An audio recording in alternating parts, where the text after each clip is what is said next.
sit.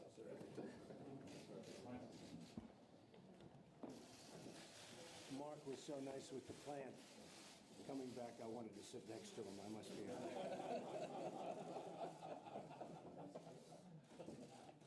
Thank you very much, everybody. This is really our first official meeting. And Andrew, it's nice to have you set everything up so well, and I hear your company's doing well. Thank you.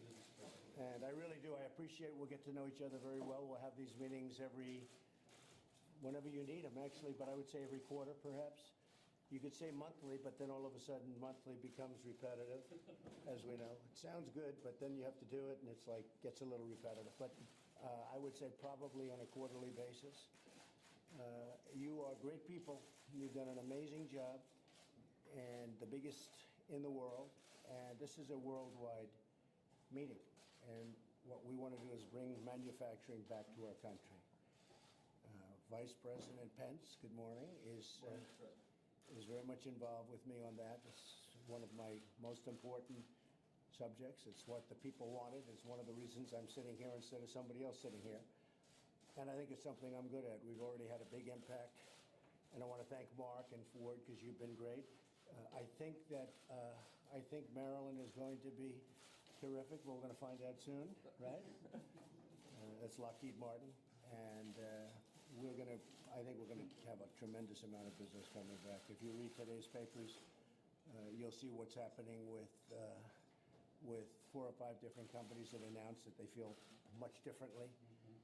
Foxconn is going to spend a tremendous amount of money on building a massive plant, and probably more than one. So that's what we want. We want to start making our products again. We don't want to bring them in, we want to make them here. And that doesn't mean we don't trade, because we do trade. But we want to make our products here. And if you look at some of the original great people that ran this country, you will see that they felt very strongly about that. Going to make your products. And we're going to start making our products again. And there'll be advantages to companies that do indeed make their products here. So we've seen it. It's going to be a wave. You watch, it's going to be a wave. And I've always said, by the time you put them in these massive ships or airplanes and fly them, and I think it's going to be cheaper. Now, what we're doing is we are going to be cutting taxes massively for both the middle class and for companies, and that's massively. We're trying to get it down to anywhere from 15 to 20%, and it's now 35%, but it's probably more 38% than it is 35, wouldn't you say? That's a big thing. A bigger thing, and that surprised me, is the fact that we're going to be cutting regulation massively. Now, we're going to have regulation, and it'll be just as strong and just as good and just as protective of the people as the regulation we have right now. The problem with the regulation that we have right now is that you can't do anything. I have people that tell me they have more people working on regulations than they have doing product, and it's out of control. It's gotten out of control. I'm a big person when it comes to the environment. I've received awards on the environment, but some of that stuff makes it impossible to get anything built. It takes years and years. You can look at some examples. I read one recently where a man's been trying to build a factory for many, many years, and his vote was going to be fairly soon, and he gave up because he wasn't going to win the vote. Spent millions and millions of dollars, actually ruined his life. And we can't have that. So when somebody wants to put up a factory, it's going to be expedited.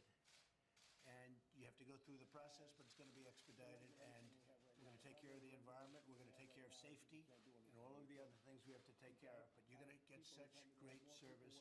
There will be no country that's going to be faster and better, more fair, and at the same time, protecting the people of the country, whether it's safety or so many other reasons where regulations are good.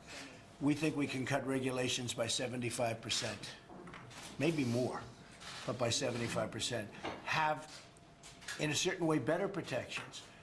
But when you want to expand your plant, or when Mark wants to come in and build a big, massive plant, or when Dell wants to come in and do something monstrous and special, you're going to have your approvals really fast. Thank you, sir. And the one thing that surprised me, and then I want to hear what you have to say, but the one thing that surprised me in going around and meeting with a lot of the people at this table and meeting with a lot of the small business owners, if I gave them a choice of this massive tax decrease that we're giving for business, for everybody but for business, or the cutting down of regulation, if I took a vote, I think the regulation wins 100%. Now, in one case, it's hard dollars, and in the other case, it's regulation. You would think that the regulations would have no chance. I've never seen anything like it. Virtually everybody is happier with regulation than even cutting the taxes. So the regulations are going to be cut massively, and the taxes are going to be cut way down. So you're going to have now incentive to build. The one thing I do have to warn you about, when you have a company here, you have a plant here, it's going to be in Indiana, or it's in Ohio, or it's in Michigan, or it's in North Carolina, or Pennsylvania, anywhere in this country. When you decide, if you decide to close it, and you no longer will have a real reason because your taxes are going to be lower.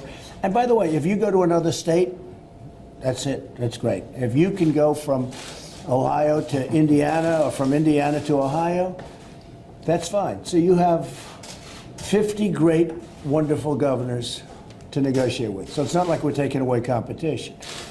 But if you go to another country and you decide that you're going to close and get rid of 2,000 people or 5,000 people, I tell you, United Technologies was an example with Carrier, and I got involved, 2 years after they announced. So, in all fairness, that was tough, but United Technologies was terrific, and they brought back many of those jobs.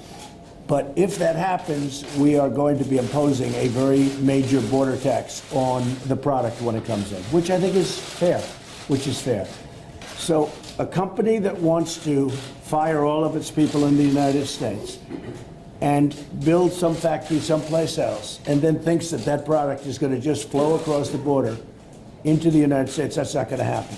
They're going to have a tax to pay, a border tax, a substantial border tax. Now, some people would say that's not free trade, but we don't have free trade now because we're the only one that makes it easy to come into the country. If you look at China, if you look at many other countries, I don't have to name them, but many other countries, they can't believe what we do. So we take in things free, and yet if you want to take a plant or you want to do something, you want to sell something into China and other countries, it's very, very hard. And in some cases, it's impossible. They won't even take your product. But when they do take your product, they charge a lot of tax. So I don't call that free trade. What we want is fair trade. Fair trade. And we're going to treat countries fairly, but they have to treat us fairly. And if they're going to charge tax to our countries, if, as an example, we sell a car into Japan and they do things to us that make it impossible to sell cars in Japan, and yet they sell cars into us and they come in like by the hundreds of thousands on the biggest ships I've ever seen, we have to all talk about that.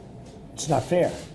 It's not fair. Never was. I just can't believe it took so long for somebody to come along. So that's the only thing I will tell you. So essentially I'm talking about no tax, because if you stay here, there's no tax. Somebody would say, oh, Trump is going to tax. I'm not going to tax. There is no tax, none whatsoever. And I just want to tell you, all you have to do is stay. Don't leave. Don't fire your people in the United States. We have the greatest people. And many other countries have the great people, too. I mean, we all have great people, okay? This isn't that kind of a competition. Everybody has great people. But if we're going to fire people and build a product outside, not going to happen.